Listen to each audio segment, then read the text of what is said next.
आणि या विषयाला न्याय देण्याचा प्रयत्न करतो माहेर नावाचा कथासंग्रह। या कथेमधली ही माहेर कथा जी आहे ही सावळापूर नावाचं एक सुंदर असं गाव होतं आणि त्या गावामध्ये एक सासूरवाशीण सून राहत होती। सकाळपासून संध्याकाळपर्यंत धुनी भांडी करणं, स्वयंपाक करणं हा सगळा तिचा उपद्व्याप। दररोजचं सगळं स्वयंपाक करायचा, धुनी भांडी करायची, दररोज काम, सारवण सुरवण अनेक प्रकारची कामं ती करायची। कामानं माणूस मरत नाही, पण कोणी प्रेमाचे 4 शब्द बोलले तर माणसाला बरं वाटतं, माणसाला बळ येतं असं तिला वाटायचं। आपल्या सासूनं आपल्याशी प्रेमानं बोलावं, आपल्याकडून काम करून घ्यावं आणि काम करून घेऊन आपल्याला प्रोत्साहित करावं असं तिला वाटत होतं, पण असं होतच नव्हतं। तिला सासू बोलायची, टाकून बोलायची।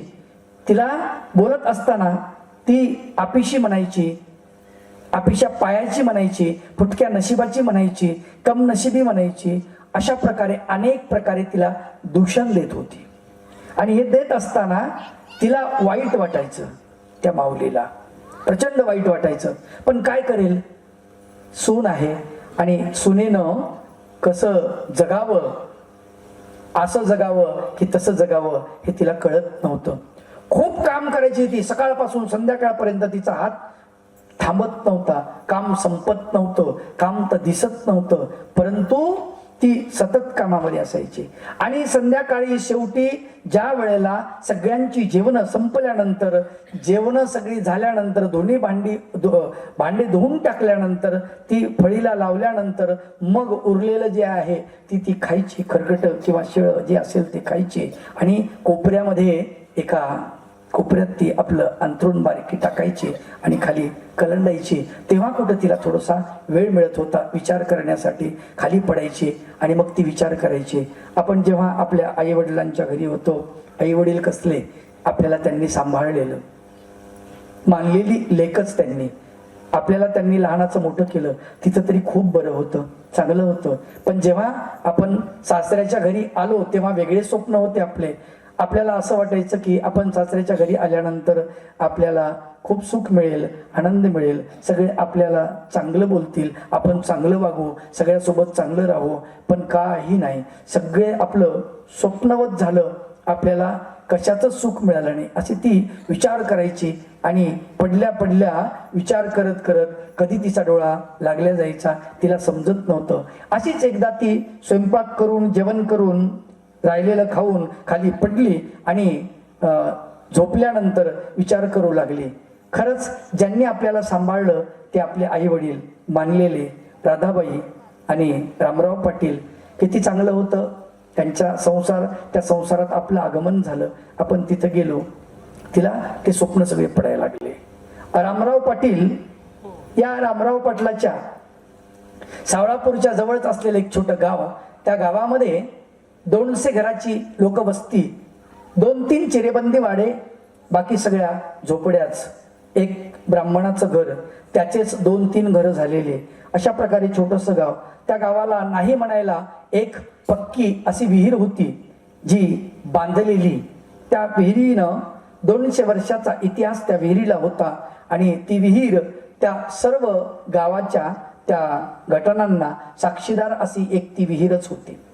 त्या गावामध्ये तिचा जन्म झालेला ब्राह्मण कुळामध्ये, परंतु रामराव पाटील यांचा खूप दरारा त्या गावामध्ये।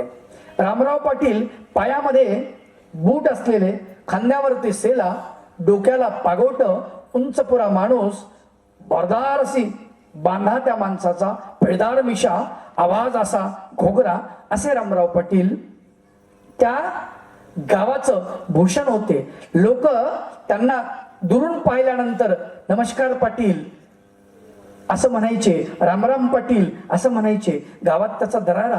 माय माऊल्या पाटील बघितले की हा पायातल्या चपल्या हातात घ्यायच्या आणि डोक्यावरचा पदर पुढे करून पाटलाच्या समोरून निघून जायचा, असा त्यांचा दरारा।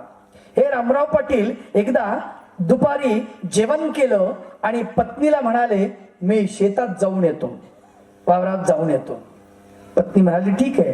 पत्नी काय उत्तर देईल याच्या अगोदरच रामराव पाटील बाहेर निघाले आणि शेतात जायला गावातून चालले। गावामध्येच एका ब्राह्मणाच्या घरामधून आवाज ऐकू येत होता. एका छोट्या बालिकेचा रडण्याचा आवाज ऐकू येत होता. त्या रडणाऱ्या बालिकेच्या आवाजाबरोबरच एका स्त्रीचाही कर्कश आवाज येत होता. कायले वड्डून राहिली व पोट्टे, वड्डू वड्डू खराब करत गळा. माय बापाला तुला खाऊन घेतलं आणि आमच्या नशिबाली आली आता. का करावं देवा, आमचं नशीबच फुटकं. हे आमच्या नशिबी आली, माय मेली, बापही मेला. कशी फुटक्या नशिबाची आहे. वड्ड तर कायले, चुपचाप बसणं. रामराव पाटलानं तिचे शब्द ऐकले आणि रामराव पाटील त्या भटजींबाईच्या घरी गेले. बघितलं तर ती भटजींबाई खाली अंथरुणावर असलेल्या छोट्या बालिकेला बोलत होत्या. रामराव पाटील म्हणाले, भटजींबाई, लेकराले कायले बोलू राहिले? त्याले काय समजते लेकराले? त्याला काही कळते का? लहान लेकरू आहे, नुसा ती पोर आहे, तिचे मायबाप नाही तिले, म्हणून तुम्ही असे बोलून राहिले का? अरे मुलं म्हणजे देवाघरचे फुलं राहते, त्याला सांभाळलं पाहिजे आपण. भटजींबाईने डोक्यावरचा पदर पुढे केला आणि पाटलाला बोलायला सुरुवात केली. पाटील, तुम्हाला सांगू का? खरं सांगतो, राग नका येऊ देऊ. आमच्याच घरी 2 पोरं आहे आणि आता काट्टी आली दुसरी. दुष्काळात 13वा महिना. काय करावं आम्ही? भिक्षा मागायला जावं लागते, भिक्षा मागून आणलेलं खावं लागते. इले खाऊ घालायचं, लोक या भिक्षाही देत नाही. बरोबर, काय करावं आम्ही? असं ती म्हणत आहे. आणि तुम्हाला तर पोर नाही रामराव पाटील, लेखबाळ नाही ना, मग इलेच घेऊन जा ना तुम्ही सांभाळणं. ते नाही होणार तुमच्याच्यानं, तुम्हाला ते नाही पटणार. बोलायला बरोबर होते. रामराव पाटलाला काय वाटलं काय माहिती, पटकन त्यांनी सांगितलं, द्या बरं इकडे ते पोरगी. रामराव पाटलानं ती पोरगी घेतली आणि आपल्या जवळ घेतली. त्या लहानशा बाळानं, त्या लहानशा लेकरानं, 12-13 दिवसाची ती छोटी मुलगी रामराव पाटलाकडे बघितलं आणि हासरं मुख केलं. रामराव पाटलाला बरं वाटलं. तसेच मागल्या पावली घरी आले. घरी आल्यानंतर आवाज दिला पत्नीला, अगं ए, ऐकलं का? काय म्हणतो मी? पाटलीनबाईनं पटकन डोक्यावरचा पदर पुढे केला, पटकन आल्या. माय बाई, तुम्ही तर शेतात गेलते ना, इथल्या लवकर आली. आणि हे पोट्टी बाप्पा, आणि काट्टी कुठून आणली तुम्ही? ते हे बाई, देवान दिलं आपल्याला लेकरू बाळ नाही ना, देवान दिलं आपल्याला लेकरू बाळ. हे देवाची प्रसाद आहे, देवाचा, असं समज. आणि याला सांभाळ, जीव लाव. पाटलीनबाईकडे ती पोरगी दिली. दिल्यानंतर पाटलीनबाईला खरंच बडबडून आलं, डोळ्यातून अश्रू पडले. खरंच देवानं आपल्याला प्रसाद दिला असं तिला वाटायला लागलं. आणि पाटलीनबाईनं आपल्या जीवापाड त्या लेकीला सांभाळलं. तुम्हाला सांगतो, त्या मुलीचं नामकरण केलं, सुशीला असं तिचं नाव ठेवण्यात आलं. आणि जेव्हा तिचं नाव ठेवलं, तिचा पायगुण म्हणून की काय, अवघ्या 1.5 ते 2 महिन्यामध्ये पाटलीनबाईचे पाय जड झाले आणि पाटलीनबाईला दिवस गेलेत. सुशीलाच्या पायगुणानं पाटलीनबाईच्या पोटामध्ये छोटं गर्भ राहिलेलं आहे. 9 महिने 9 दिवस झाले. पाटलाला आनंद झाला, पाटलीनबाईला आनंद झाला आणि सगळ्यांच्या घरातली ती लाडकी झाली. कारण हिच्या पायगुणामुळं आपल्याला मूल होणार याचा आनंद पाटलाच्या चेहऱ्यावर दिसत होता, पाटलीनबाईच्या चेहऱ्यावर दिसत होता. 9 महिने 9 दिवसानंतर पाटलीनबाईंनी, राधाबाईंनी सुंदर बाळाला जन्म दिला आणि सुशीलाला भाऊ मिळाला. अशा प्रकारे दिसमास तिथं सुशीला वाढत होती. त्या घरामध्ये खेळत होती, नांदत होती, बोबडं बोबडं बोलत होती. तिचे बोबडे बोल पाटलाला, रामराव पाटलालाही आवडत होते, राधाबाईलाही आवडत होते. वातावरण अगदी घरातलं प्रसन्न होतं. ही पाटलाची लेक म्हणजे आपल्या अख्ख्या गावाची लेक असं गावातले लोक मानत होते. पाटलीनबाईने तिला असं कधी भासू दिलंच नाही की ती ब्राह्मणाची मुलगी आहे. आता मात्र पाटलानं 4-2 ब्राह्मणाशी संबंध साधून 4-2 ब्राह्मणाचं वर्तन, त्यांची भाषा, त्यांचं बोलणं, त्यांचं चालणं हे आपल्यामध्ये यावं आणि आपले संस्कार आपल्या लेकीवर पडावे, तिला पुढे लग्न झाल्यानंतर अडचण येऊ नये, हे सगळं ती पाहत होती. सगळं पाटील पाहत होते. सगळी ती दक्षता घेतलेली होती आणि पाटलीनबाई हे सगळं सांभाळत होत्या. आपल्या लेकीला संस्कार देत असताना ब्राह्मणी संस्कार त्या घरामध्ये सुरू झालेले आहेत. हळूहळू वय तिचं वाढत चाललं. मुलीचं वय वाढत जात असताना 10 ते 11 वर्षाच्या वयापर्यंत ती अगदी सुंदर तिथे नांदत होती. अगदी तिला कशाही प्रकारची चिंता नव्हती. गावातले सगळे तिला आपली लेक मानत होते. आणि पाटलीनबाईनं एकदा चिंता व्यक्त केली. पाटील जेवायला बसले आणि जेवायला बसल्यानंतर पाटलीनबाई वाढत होत्या. पाटलाने जेवण करताना पाटलीनबाईने विचारलं, तुम्हाला एक गोष्टच विचारू, माझं ऐकता का? आयुष्यभर तो तर ऐकत आलो म्हणे. कोणाचं ऐकतो मी? तोच तर ऐकतो. चेष्टा करू नका मायावाली, मी सांगतो ते नीट ऐका. हा नीटच ऐकतो, बोल ना. अहो म्हणे पोरगी आता मोठी झाली, तिचं लग्न करावं लागेल आपल्याला. मग तुलेच काळजी आहे का त्या पोरीची? मले नाही, मला समजत नाही. बापा तुम्हाला समजते खरी गोष्ट आहे, पण माया कानावर नाही आहे. म्हणून कालच गेलतो एका ठिकाणी पाहुणे पाहिले. चांगले माणसं आहे. घरामध्ये दोघंच आहे, एक मुलगा आहे, पती पत्नी दोघच जण आहे. आपली पोरगी आपली सुशीला सुखात पडन त्या ठिकाणी. घर चांगलं आहे ना, माणसं चांगलं आहेत ना, चांगलं घर पाहून द्यायचा बाबा, नाही तर काही खरं नाही. लेखीबाळीचं एकदा की आणि पोरी बोलतही नाहीत, सांगतही नाहीत पोरी. हो तशाच गिळून घेते, मोठ दुःख गिळून टाकते आणि बोलत नाही. बापाले सांगत नाही, माईले सांगत नाही, कोणाला सांगत नाही. मग पोरीच्या जातीचं मोठं अवघड असते बापा. हो हो चांगलं घर आहे, मला माहिती आहे, चांगलं पाहून आलो मी. ठीक आहे, काय हरकत नाही. दुसऱ्या दिवशी सुशीला पाणी आणण्यासाठी विहिरीवर गेलेली आहे. भांड भरून घेतलं डोक्यावरती. तिकून येते तर घराच्या अंगणामध्ये 4 बाजा बसलेले आहेत. 4 बाजावरती लोक बसलेले आहेत. गावातले मोठे मोठे लोक आलेले आहेत. आणि त्या ठिकाणी 2 नवीन पाहुणे दिसले सुशीलाला. सुशीला आतमध्ये आली. जशी आतमध्ये आली, एक पाहुणा तिच्याकडे पाहत होता, नकशिकांत डोक्यापासून पायापर्यंत. सुशीलाला काही बरं नाही वाटलं. हे बुडा असा काऊन पाय राहिला माझ्याकडे म्हणे, असं काऊन पाहिजे म्हणे. कावरा बावरा होऊन घरामध्ये आल्या आल्या आईने विचारलं, बाई साडी नेसून घे आणि पाहुण्याला पाणी दे. मी काऊन देऊ म्हणे, मला काय करावं लागते पाहुण्याला पाणी देऊन? नाही म्हणे, तुलेच द्या लागन ना.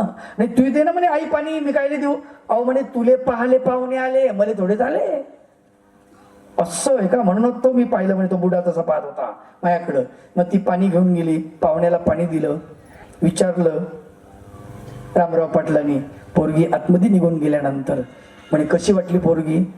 तिला का पाहा लागते म्हणे, पोरगी तर नक्षत्रासारखी दिसते म्हणे, चांगली दिसते आणि हिला काही विचारायची नाही, पुसायची काही गरज नाही आहे म्हणे. मग ठीक आहे वा, मग कधी ठरवायचं? आणि तुम्ही मन सांग तेव्हा म्हणे, आपलं काही नाही म्हणणं. पाहुणे किती येतील? काही नाही म्हणे, आमचे जास्त लोक नाही आहे म्हणे, 50 लोक आम्ही येऊ म्हणे बैलगाड्या घेऊन. मग ठीक आहे, हरकत नाही. आता त्यावेळेस म्हणजे बैलगाड्यानं जात होतो ओराड, हरकत नाही. मग लग्न तिथी ठरली, सगळं ठरलं. लोकांना चिठ्ठ्या गेल्या, म्हणजे निमंत्रण गेले लोकांना सगळे. आणि निमंत्रण गेल्यानंतर मग लग्न तिथी ज्यावेळेस जवळ आली, अगदी उद्या परवावरती, आणि मग राधाबाईनं रामराव पाटलानं सुशीलाला जवळ बसून घेतलं. म्हणजे बाई सुशीला, इथं बस, तुला एक गोष्ट सांगायची आहे. आणि काय सांगायचं आहे म्हणे? एक सांगू, तू काही आमची मुलगी नाही. तिच्या पायाखालची जमीनच सरकली म्हणे. मग म्हणे, तू ब्राह्मणाची मुलगी आहे. तुझे आई वडील मरण पावले आणि त्याच्यामुळं तुला सांभाळणारं कोणी नव्हतं, म्हणून आम्ही सांभाळलं तुला. आम्ही जीव लावला, आमच्या पोटच्या पोरासारखं सांभाळलं, लेकरासारखं. पण आता तुला ही गोष्ट सांग नाही, नंतर कोणीतरी सांगणच, तुला नंतर कळणच.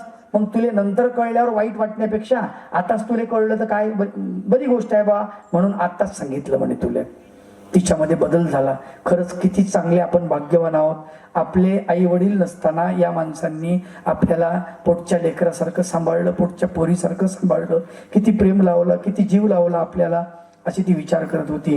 4-5 दिवस वागणं बदलून तिच्या अंतःकरणामध्ये तयार झाली. राधाबाई म्हणते, तुम्ही चांगलं नाही केलं माझ्या पोरीचं, तुम्ही तिला सांगायला नव्हतं पाहिजे. पोरगी पहा कशी अशी दुरून दुगुरून वागते, तुटल्यासारखी वागते, जास्त बोलत नाही. आई म्हणते, जसं तिला कळलं तशी सकाळीच उठते, पायटीच उठते, सगळे कामं तीच करते. आता चांगलं नाही केलं तुम्ही तिला सांगितलं नाही. हो सांगाच लागन ही गोष्ट, न सांगून काय करतो? तिला पुन्हा जर कळलं तर मग तिला किती वाईट वाटन, आपल्या मायबापाने ही गोष्ट लपवली म्हणून तर सांगायला लागन ना.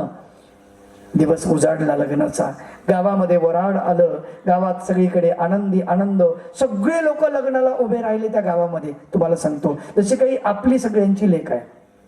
वाजंत्रीवाल्यांना सांगितलं आम्ही तुम्हाला पैसे मागत नाही पाटील, आम्ही फुकट वाजवतो आणि पैसे द्यायचे नाही. आमची मुलगी नाही का, तुमची मुलगी आहे तर आम्ही फुकट वाजवणार. तुम्हाला सांगतो सनई चौघडा सगळं सगळं फुकट वाजवायला आले सगळे.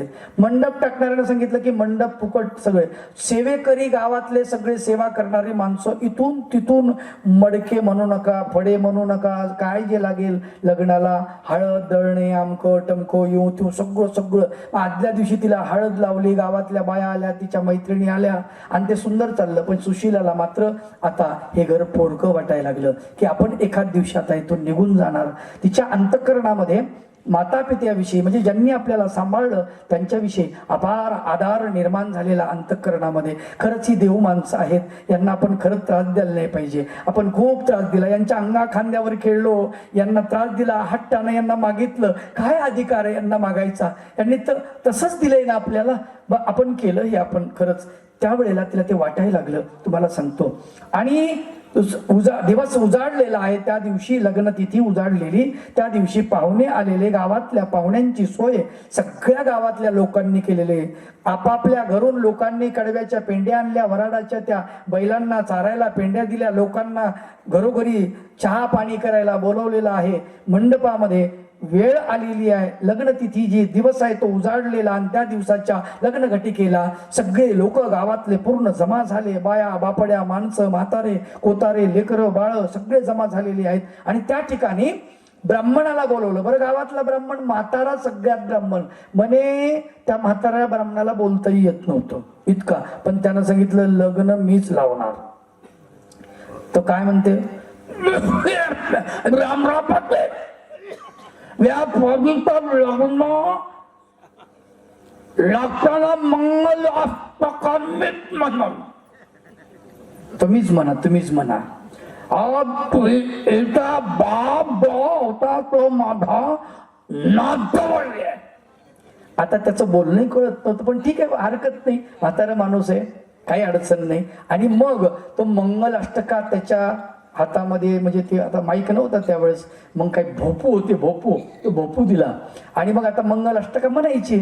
सगळे लोक जमा झालेले, अंतरपाठ धरल्या गेलेला, इकडून नवरी तिकडून नवरदेव, नवरीचे मामा नवरदेवाचे मामा, सगळे सांगितलं नवरीचे मामा. आता नवरीचे मामा कुठे आहेत, कोणीच नाही. कोणीतरी एक जण म्हणे फेट्यावाला उभा राहिला, आपण नवरीचे मामा उभा राहिला. तिथं लगेच तिथं काही तयारच होतं, सगळे उभे. तुम्हाला सांगतो सगळ्यांना अक्षदा भेटल्या का, अक्षदा सगळ्यांना. लोक म्हणले हो अक्षदा भेटल्या. मग सुरू करायचं, म्हणले हो सुरू करायचं. मग मंगल अष्टका म्हणायची. मग एकानं म्हणले बाबा तुम्ही थोडं थांबा, म्हाताऱ्या माणसाला त्याला थांबवलं. म्हणजे मंगल अष्टका, अरे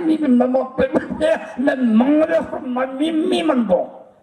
लोक बाबा एक मिनिट थांबा, तुम्ही म्हणा पण अगोदर आम्हाला लावू द्या, एकदा सुरुवात तर करू द्या, मग तुमच्याकडे देतो म्हणे. चारही मंगल अष्टका तुम्हीच म्हणा. मग म्हातारं थांबलं, थोडंसं खोकलत खाली बसलं. तुम्हाला सांगतो बसल्यानंतर एक जण तरुण आला, त्याने आपलं तो भोपू हातामध्ये घेतला आणि सगळ्यांना अक्षता सगळ्यांना पोहोचल्या, म्हणले पोहोचल्या. आता लग्न लावायचं, म्हणजे लावायचं. आणि सुरुवात केली त्यांनी. यम ब्रह्मा वरुणेंद्र रुद्र मरुत स्तुनवन्ति दिव्ये स्तवैर् वेदे सांगपद क्रमो पनिषदेर् गायन्त्यं सामगा ध्यानावस्थित तद्गतेन मनसा पश्यन्त्यं योगिनो यशन्तं न विदो सुरासुरगणा देवायत स्वयं नमो शुभमंगल सावध. म्हातारीनं अरे थांबा इकडे द्या, माझ्याकडे माईक द्या. आणि त्यानं माईक घेतला आणि सुरुवात केली. म्हातारा माणूस, मुखात दात नाही, आणि मुखात दात नसल्यामुळं त्याचा आवाज इतका खोल गेलेला, आधीच वाकलेलं, त्याच्यात म्हातारा माणूस, त्याच्यात मुखात दात नाही, आणि त्यानं सुरू केले मंगल अष्टका सुरू करायला, नाही का.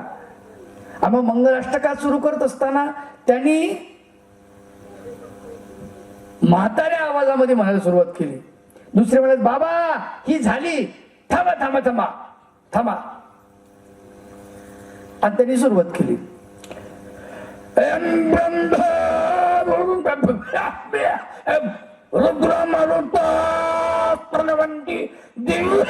म्हणे बाबा बस बस खाली बस खाली बस. अरे म्हणजे वाजंत्री गडबड करा, सावधान. तिकडे सुरू केलं दुसऱ्यानं.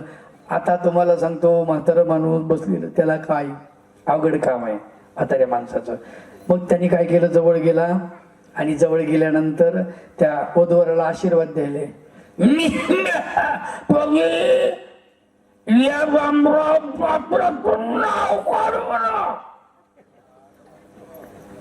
ते म्हणे, बाबा हो हो हो हो हो.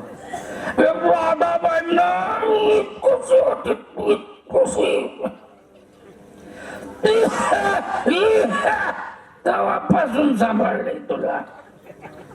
आता काय करावं म्हणजे अवघड काम. बाबा जरा बाजूला बसा ना तुम्ही. ते बसायला तयार नाही. कस तरी जबरदस्ती 2-4 जण आले, त्याला उचललं, लिहायला उचला आणि खुर्चीत नेऊन आदळा. उचललं, खुर्चीत नेऊन बसवलं आणि बसवल्यानंतर म्हणले, बाबा हे लाडू आणलाय. म्हणले, नवरदेवाच्या तोंडातला लाडू अर्धा तुम्हाला. त्याच्या तोंडात लाडू कोंबला आणि ते गप बसलं. कारण लाडू तोंडात बोलताच येईन ना. तुम्हाला सांगतो, लग्न लागलं आणि गावातल्या सगळ्या बाया बापाड्या मग लग्नाचे गाणे आमकं टमकं सुंदर सुरू झालं. ते सुलग्न म्हणतात, ते लोक आले, ते लावलं, सगळं व्यवस्थित झालं तुम्हाला सांगतो. आणि वराड निघायचं वेळ आली, विदाईची घडी. विदाई का समय आ गया और अपने पिता के पास बच्ची चली गई. सुशीला उसके पैर पकड़े और बोली, पिताजी मैंने आपको बहुत दुख दिया, बहुत कष्ट झेले मेरे लिए आपने. ती बोलायला लागली आपल्या वडिलाला, आपल्या आईला. आईच्या गळ्यामध्ये पडली, वडिलांच्या पाया पडली. वडिलांना तिच्या प्रेमानं पाठीवर हात फिरवला. आईनं तिच्या पाठीवर हात फिरवून तिला सांगितलं, सुशीला आमचं नाव काढजो पोरी. आई तुमचं नाव काढी. तिला बोलता येईना, ओंदका बाहेर पडला. तुम्हाला सांगतो, रामराव पाटलानं आपले अश्रू आवरण्याचा खूप प्रयत्न केला, पण त्यांना आवरता आले नाही. रामराव पाटलाच्या डोळ्यामधून अखंड अश्रुधारा वाहू लागल्या. सुशीला आली, धावत आली आणि बाबा म्हणून रामराव पाटलाच्या गळ्यामध्ये पडले. तिच्या पाठीवरून प्रेमानं हात फिरवत म्हणाले, बाई पोरीचं धन असंच असतं. तिले बापाच्या घरी कोणी ठेवून घेत नाही. एक दिवस तिले जाच लागते बेटा. याले आम्ही कसे अपवाद राहू, तुले जाच लागन ना. आमच्या पोटची पोरगी असती तरी तिले असंच पाठवा लागलं असतं मला. पण तू का पोटची नाही आमच्या, तुले काही कमी केलं नाही बेटा, पण जगाचा नियम आहे तेच करा लागते. असं म्हणून रामराव पाटलांनी इव्हायला सांगितलं, काजी आम्ही तुमच्या जातीचे नाही आहोत, पण हिच्यामध्ये काहीच कमी ठेवलं नाही. इले सगळं येते. इले 15 वाद्य येते, 12 वाद्य येते, सगळे स्तोत्र इले येते. अगदी ब्राह्मणासारखं सगळं शिकवलं इले. तुमच्या घरात काही कमी पडणार नाही. माई पोर खूप भाग्यवान आहे. काय सांगू असं म्हणत म्हणत रामराव पाटील रडत होते. काय सांगू, माई सुशीला माया घरी आली, दत्तक म्हणून घेतली तिले आणि माया पत्नीच्या पोटामध्ये बाळ राहिलं. हा छोटा पोरगा, त्याचं वय आता 8 वर्षाचा तो बाळ. त्याचं नाव ओंकार ठेवण्यात आलं होतं. हा ओंकार झाला. ती हिचाच पायगुण, खूप चांगली आहे, माई सुलक्षणा आहे, पण तिचं नाव आम्ही सुशीला ठेवलं. चिंता करू नका रामराव पाटील, तुम्ही काय चिंता करता, आम्ही सांभाळतो तिले. असं म्हणून ते रडारड थोडीशी थांबवली. गावातल्या पोरी बाळी सगळ्याच रडायला लागल्या आणि तुम्हाला सांगतो तिला दमनीमध्ये बसवलं. दमनीमध्ये बसवल्यानंतर तो लहान तिचा भाऊ ओंकार धावत आला. ताई कुठं चालली तू? येणार नाही का आता, असं म्हटल्यामुळे तिला अत्यंत वाईट वाटलं. त्या आपल्या छोट्या भावाला जवळ घेतलं, त्याच्या पाठीवरून हात फिरवला आणि ओंकार, बाबा राजा, आई वडिलाला त्रास देऊ नको, बरं अण्णाला त्रास देऊ नको आणि आईला त्रास देऊ नको. आता मी नाहीये तुला सांभाळाले, तुलाच त्यांना सांभाळायला लागते बरं का. त्याला काही कळत नव्हतं, ताई काय बोलत होती त्याला समजत नव्हतं. सुशीला दमनीमध्ये बसली आणि इव्हायानं आपल्या पाहुण्याचा निरोप घेतला. सांगितलं, आम्ही चालतो पाटील आता, कारण आम्हाला पोहोचायला वेळ लागेल, आम्हाला सावळापूरला जायला बराच वेळ लागेल, त्याच्यामुळे आता आम्ही निघतो. आणि बैलगाड्या निघाल्या. बैलगाड्या चालल्या, गाडीचे चाक कडकडाट करत होती, बैलांच्या खुरांना धूळ उधळत होती. चाकाच्या खडखडाटीमुळे पाठीमागे धुळीचा लोट सगळा उडत होता. आणि तसं सुशीलाचं विचारचक्र गाडीच्या चाकासारखं फिरत होतं. गाडी जशी जशी पुढे जात होती, सुशीला जोपर्यंत आपले आई वडील दिसतात तोपर्यंत त्या दमनीतून आशाळभूत नजरेने, प्रेमाने, कृतज्ञतेने आपल्या आई वडिलाकडे पाहत होती. आणि दमनी पुढे पुढे जात होती. एका वळणावर दमनी वळाली आणि आई वडिलांचं दिसणं बंद झालं. तसं सुशीलानं दमनीचा मागचा पडदा बंद केला आणि दमनीच्या लोडाला टेकून तिनं घट्ट डोळे मिटून घेतले. उद्या भविष्यामध्ये काय आहे, काय दडलेलं आहे, आपल्याला ज्यांच्या घरी जायचं आहे ते कसे असतील, नवं घर, सगळा नवा संसार, पती आपले कसे असतील, त्यांचा स्वभाव कसा असेल, आई सासू आईसारखी वागेल का, आपले सासरे वडिलासारखे वागतील का, आपल्याला इथे सुख मिळेल का, मिळेल का मिळणार नाही. आपण त्यांना बोल लावण्याची, त्यांना तक्रार करण्याची संधीच देणार नाही. आपण खूप सेवा करू त्यांची, त्याच्यामुळे ते आपल्यावर खूप प्रेम करतील असं ती विचार करत आहे. आणि विचार करता करता दमनी पुढे चाललेली आहे. असाच दमनी चालता चालता दमनीच्या चाकाखाली, गाडीच्या चाकाखाली एक दगड आला आणि दगडावरून दमनी आदळली. जशी दमनी आदळली तसं तिचा झोप गेला आणि तिच्या पाठीमध्ये जोरात झटका बसला. पाठीत असं मारल्यासारखं दमनीचा झटका बसला. तसे खाडकन तिचे डोळे उघडले आणि डोळे उघडले तर उघडले, कानावरती शब्द पडले. तिच्या कानावरती काय शब्द होते? इथल्या ठाक झोपू राहिली का हो काट्टे, समजत नाही तुले? त्या बापानं हेच शिकवलं का तुले? ती तिच्या सासरलाच होती. ती रात्री झोपलेली होती आणि तिला हे सगळं स्वप्न पडलेलं होतं.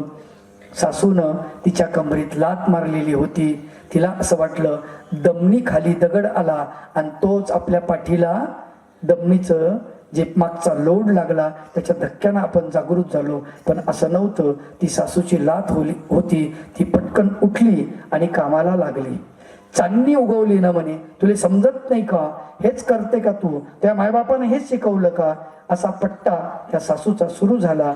ती बोलत होती, सून काम करत होती. तिचं बोलणं चालूच होतं, सुनेचं काम करणं चालूच होतं. इकडे सूर्योदय झाला. ती सूर्याला प्रार्थना करत होती की माझा हा सासूरवास कधी संपेल. विचार करत होती, लोक मला मारतात त्याचं मला काही वाटत नाही, ह्या लोकांनी मला जीव लावावा, मला कुणीच नाही आहे असं ती वाटत होती. प्रेमानं बोललं पाहिजे असं तिला वाटत होतं. माणूस कामानं मरत नाही. सकाळपासून संध्याकाळपर्यंत यांनी मला काम सांगितलं तरी मी काम करेन, मी मरणार नाही, मी तक्रार करणार नाही. पण माझ्याशी प्रेमानं बोललं पाहिजे, मला जवळ घेतलं पाहिजे, विचारलं पाहिजे काय दुखतंय तुझं, तुला कशाची अपेक्षा आहे, काही खायचं का, काहीतरी विचारावं प्रेमानं. पण सासू अशी बोलतच नाही आहे. सदान कदा टाकून बोलते, सदान कदा उन्हा दुन्यावरून बोलते. तिला असं वाटत होतं आपलं काही खरं नाही. असा विचार करत करत दुपार झालेली. सगळे कामं तिनं आटोपलेत. सगळे कामं आटोपून पतीला जेवू घातलं, पत्नीला सासूला जेवू घातलं, सासऱ्याला जेवू घातलं. राहिलेलं आपणही 2 घास खाल्ले. धुणं होतं ते टोपल्यामध्ये भरलं आणि धुणं धुण्यासाठी विहिरीवर म्हणून गेली. त्या विहिरीवरती गेल्यानंतर तिथेही जी विहीर होती त्या विहिरीवरती तिनं पाणी शेंदून काढलं आणि विहिरीच्या रवणीच्या बाजूला दगडावरती धुणं धुवू लागली. विचार करत करत तिनं विचार केलं, एखाद्या दिवशी आपण या विहिरीमध्ये आपला देह संपवावा.